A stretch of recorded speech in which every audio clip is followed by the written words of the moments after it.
Look at that bad boy.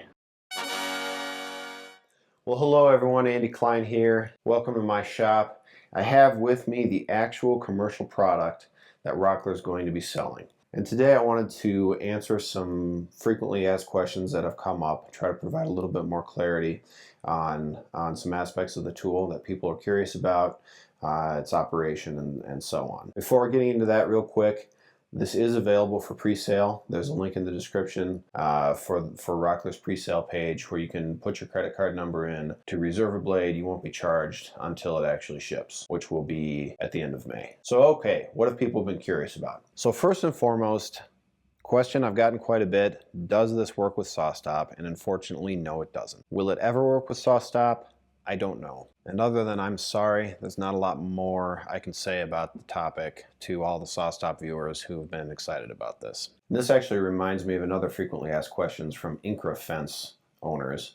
Incra fence doesn't flip like I'm doing this, or it does, but it's like a half hour. But if you have the Incra fence, just move it out of the way, use a table saw sled, make 2 cuts with the material on the left of the blade, 2 cuts with the material on the right of the blade, and you'll end up with the same fold-up geometry. So, good news for Incra owners.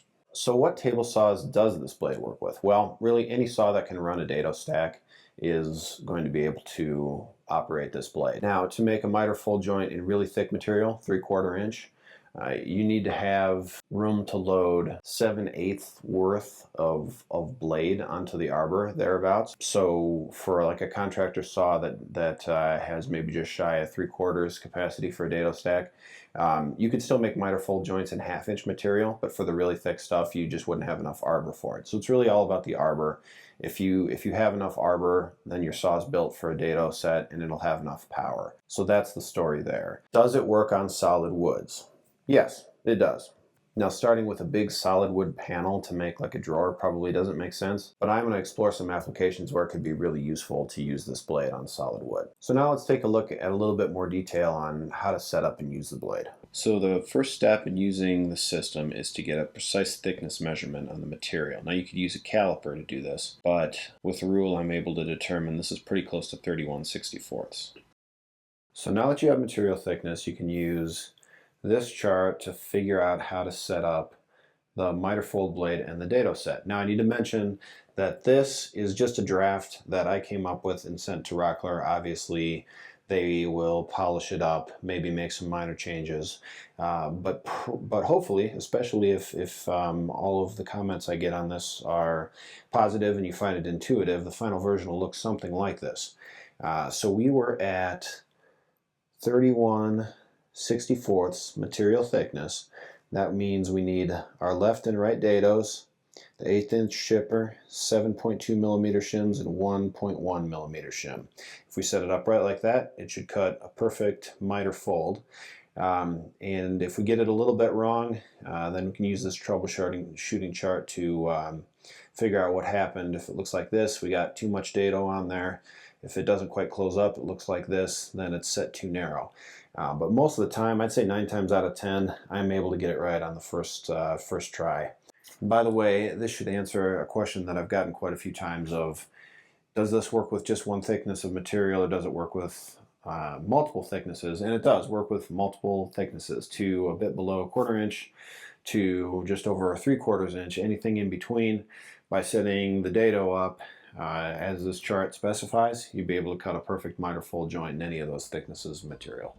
So now I just load up the specialty blade and the thickness of dado that I just determined from that chart.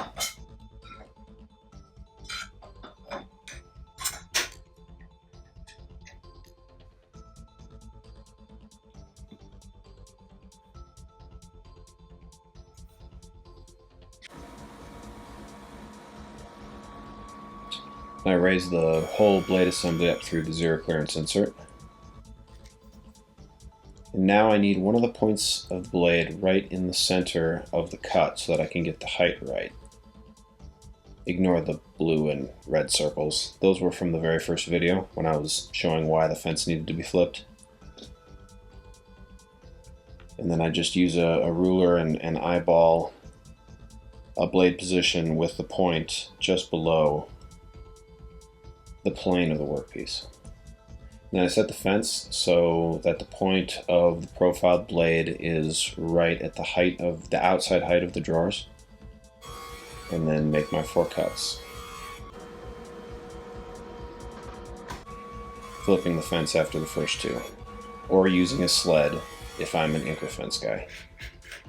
Then I cut the corners out.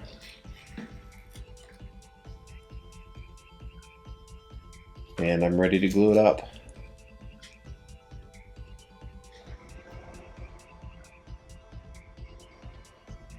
I've been playing around with these strap clamps from Rockler for doing the glue ups, and I gotta say I think I probably like this better than the method I was using before.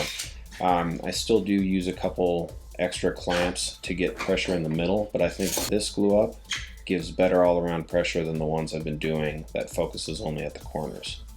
Thanks for joining, everyone. I'm really excited about this. I hope you are too. Check out Rockler's pre-sale page in the description, and stay tuned for more soon. Bye for now.